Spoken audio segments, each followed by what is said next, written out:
बेंगलुरु में आज शाम 5:30 बजे कर्नाटक के कांग्रेस विधायकों की बैठक होगी। इस बैठक में कर्नाटक के पूर्व सीएम सिद्धारमैया और कांग्रेस नेता DK शिवकुमार मौजूद रहेंगे। इससे पहले कांग्रेस अध्यक्ष मल्लिकार्जुन खड़गे दिल्ली में सोनिया गांधी और राहुल गांधी से मुलाकात करेंगे। कर्नाटक के मुख्यमंत्री के नाम पर मोहर दिल्ली में ही लगेगी। हालांकि इसका ऐलान विधायक दल की बैठक में होने की संभावना है। सभी लोग मिलके निर्णय वो लेंगे, वो बाद में की बात है। अब यही ठहरे ऐसा निर्णय कोई भी नहीं लेता। सूत्रों के मुताबिक खबर ये है कि कांग्रेस पार्टी कर्नाटक में एक सीएम के साथ 3 डिप्टी सीएम का फॉर्मूला अपना सकती है। इनमें एक वोक्कालिगा, एक दलित और एक लिंगायत समुदाय से हो सकता है। कांग्रेस के सीनियर नेता DK शिवकुमार भी वोक्कालिगा समुदाय से ही आते हैं। इन सबसे पहले बीती शाम बसवराज बोम्मई ने राज्यपाल थावरचंद गहलोत से मुलाकात की और सीएम पद से इस्तीफा सौंपा।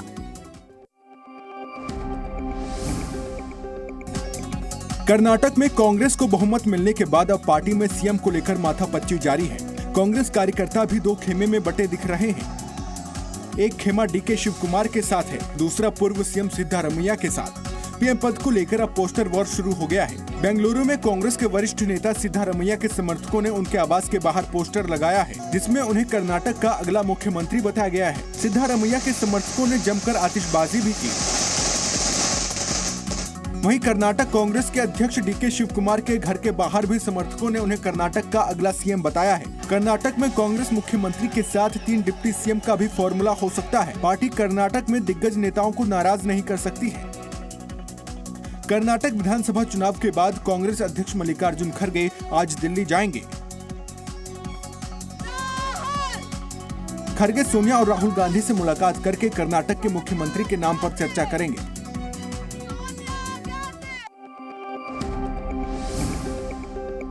कांग्रेस नेता राहुल गांधी ने कहा कि उनकी पार्टी ने चुनाव में जिन 5 गारंटी की बात की थी, उन्हें कैबिनेट की पहली बैठक में ही पूरा किया जाएगा। राहुल गांधी ने कहा कि कर्नाटक की गरीब जनता ने शक्ति को हराया है। हमने चुनाव में कर्नाटक की जनता से, गरीब जनता से 5 वायदे किए थे। हम इन वायदों को पहले दिन पहली कैबिनेट मीटिंग में पूरा करेंगे। प्रियंका वाड्रा ने कहा कि अब ये साफ हो गया है कि अब भटकाने वाली राजनीति नहीं चलेगी। राहुल को पीएम बनाने के सवाल पर प्रियंका ने कहा कि ये बड़ी जिम्मेदारी है और जनता इस पर फैसला करेगी। एक बहुत बड़ी जिम्मेदारी है। हम जनता के सामने गए कुछ गारंटीज लेकर, हमें उन्हें पूरा करना है। जनता के लिए हमें काम करना है और आगे जनता ही बताएगी क्या होगा। कर्नाटक कांग्रेस नेता सिद्धारमैया ने इस चुनाव परिणाम को लोकसभा चुनाव की एक सीढ़ी बताया।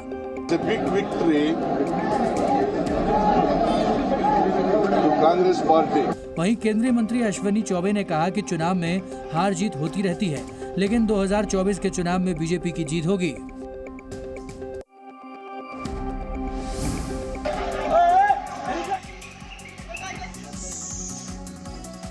हिंसा, आगजनी और तोड़फोड़ की ये तस्वीरें महाराष्ट्र के अकोला की है, जहां देर रात एक मामूली बात पर 2 गुटों में विवाद खड़ा हो गया। देखते ही देखते ये विवाद सड़क पर खूनी बवाल में तब्दील हो गया। दोनों गुटों के लोग सड़कों पर उतर आए और एक दूसरे पर पत्थरबाजी और लाठियों से जमकर हमला किया। उपद्रवियों ने वाहनों में तोड़फोड़ की और फिर उन्हें आग के हवाले कर दिया। इस खूनी टकराव में एक की मौत जबकि 8 लोग घायल बताए जा रहे हैं, जिसमें महिला पुलिसकर्मी भी शामिल है। तनाव को देखते हुए पूरे शहर में धारा 144 लागू कर दी गई है। साथ ही उपद्रवियों की पहचान करने के लिए CCTV कैमरे को खंगाला जा रहा है। फिलहाल कुछ लोगों को हिरासत में लेकर पुलिस पूछताछ भी कर रही है।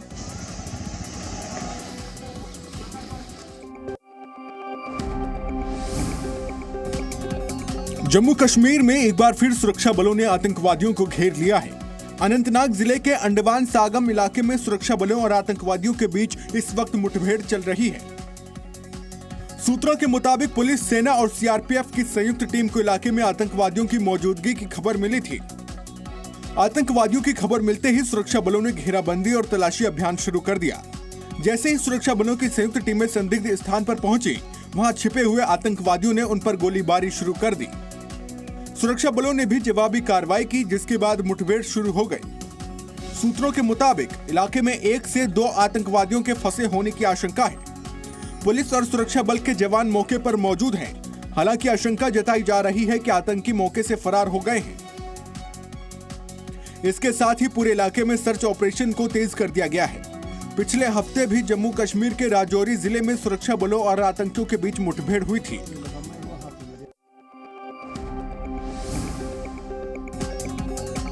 बागेश्वर धाम के बाबा धीरेन्द्र शास्त्री शनिवार को बिहार के पटना पहुंचे। बाबा धीरेन्द्र शास्त्री की कथा सुनने के लिए श्रद्धालुओं का हुजूम पटना के नौबतपुर स्थित तरीत गांव में उमड़ पड़ा। बाबा बागेश्वर धाम सरकार जब मंच पर पहुंचे तो बीजेपी के बड़े नेताओं ने उनकी आरती उतारी। यहाँ वो एक बार फिर हिंदू राष्ट्र के मुद्दे पर बोलते हुए दिखाई दिए।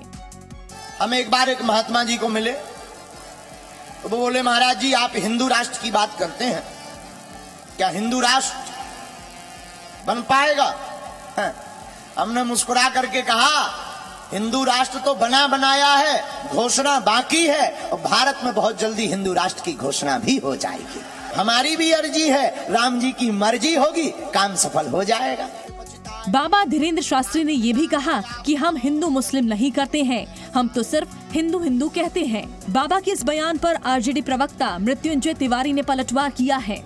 बीजेपी के लिए संदेश है जो लोग हिंदू मुस्लिम करते हैं। यूपी के सभी 17 नगर निगमों में बीजेपी के मेयर चुने गए हैं। 2017 में नगर निगमों के चुनाव में 16 सीटें थी। इनमें 14 सीटों पर बीजेपी के महापौर चुने गए थे। इस कामयाबी के बाद बीजेपी ने जगह जगह जश्न मनाया। कार्यकर्ता हो या नेता, हर किसी के चेहरे पर जीत की खुशी थी और हर कोई उत्साहित नजर आया। कार्यकर्ताओं और नेताओं की खुशी को सीएम योगी आदित्यनाथ ने भी दोगुना कर दिया। योगी खुद बीजेपी ऑफिस पहुंचे और यहां उनका स्वागत हुआ। डबल इंजन सरकार ने प्रधानमंत्री मोदी जी के मार्गदर्शन में, उनके नेतृत्व में सुशासन, विकास और सुरक्षा का जो एक बेहतर वातावरण उत्तर प्रदेश के अंदर बनाया है, उसको यह जनादेश प्राप्त हुआ है। यूपी की 2 विधानसभा सीटों पर हुए उपचुनाव में भी विपक्ष को करारा झटका लगा। आजम खान का गढ़ कहे जाने वाले रामपुर की स्वार सीट पर बीजेपी और अपना दल के साझा उम्मीदवार शफीक अहमद अंसारी ने जीत दर्ज की, जबकि मिर्जापुर की 96 विधानसभा सीट पर अपना दल की रिंकी कौल को कामयाबी मिली। समाजवादी पार्टी ने अपने ऑफिशियल ट्विटर हैंडल से चुनाव परिणाम पर सवाल उठाए। ट्वीट कर लिखा गया कि साजिशन पूरे घरों के वोट बीजेपी ने कटवाए। चुनाव परिणाम को लोकतंत्र का मजाक बताया। श्री राम जन्मभूमि अयोध्या में भव्य मंदिर का निर्माण युद्ध स्तर पर जारी है। फिलहाल मंदिर की छतों का काम चल रहा है। मंदिर की छत में फूलों की नक्काशी वाले पत्थर लगाए गए हैं। राम मंदिर निर्माण के बाद जब श्रद्धालु यहाँ दर्शन के लिए आएंगे तो उन्हें मंदिर की छत में कमल दल और फूलों की नक्काशी के दर्शन होंगे। मंदिर की छत का निर्माण राजस्थान के सैंड पिंक स्टोन से किया जा रहा है। ये निर्माण पत्थर के खास कारीगरों और मशीनों की मदद से इंजीनियरों की देखभाल में किया जा रहा है।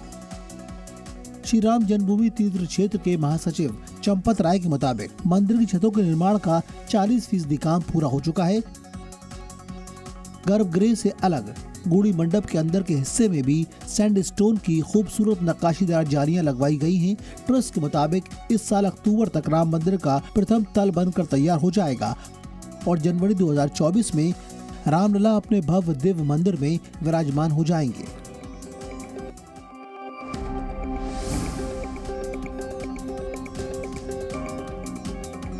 भारतीय ओलंपिक संघ ने शनिवार को एक बड़ा फैसला सुनाते हुए WFI के अध्यक्ष और तमाम पदाधिकारियों को कार्य मुक्त कर दिया है। अगले आदेश तक सभी तरह का कामकाज इंडियन ओलंपिक्स एसोसिएशन ही देखेगी। IOA के संयुक्त सचिव और कार्यवाहक CEO कल्याण चौबे ने 12 मई को एक आदेश के माध्यम से निर्देश जारी किए, जिसमें कहा गया ओलंपिक संघ कुश्ती के अनुशासन के लिए नियुक्ति समिति राष्ट्रीय खेल महासंघ के सभी कर्तव्यों और जिम्मेदारियों को निभाएगी, जैसा कि खेल संहिता के नियमों में कहा गया है। आदेश में आगे कहा गया, तदर्थ समिति के अस्तित्व में होने के साथ WFI के पदाधिकारियों की कुश्ती के अनुशासन के लिए NSF के किसी भी कार्य के अभ्यास के संबंध में कोई भूमिका नहीं होगी और कोई भी प्रशासनिक, वित्तीय, नियामक या कोई अन्य भूमिका नहीं करेंगे।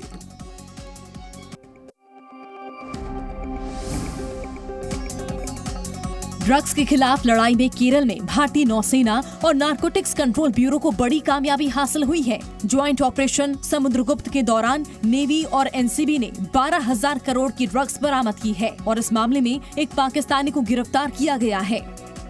ये पहला मौका है जब देश में ड्रग्स की इतनी बड़ी खेप पकड़ी गई है। एनसीबी के मुताबिक ड्रग्स की खेप के साथ एक जहाज ने पाकिस्तान और ईरान के समीप स्थित मकरान समुद्र तट से यात्रा शुरू की।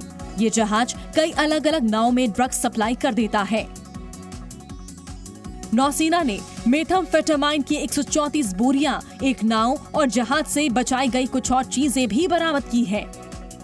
केरल के कोच्चि समुद्री तट पर मट्टनचेरी घाट से आरोपी को लाया गया और एनसीबी को सौंप दिया गया। एनसीबी द्वारा हिंद महासागर में ड्रग्स की तस्करी रोकने के लिए ऑपरेशन समुद्रगुप्त चलाया जा रहा है।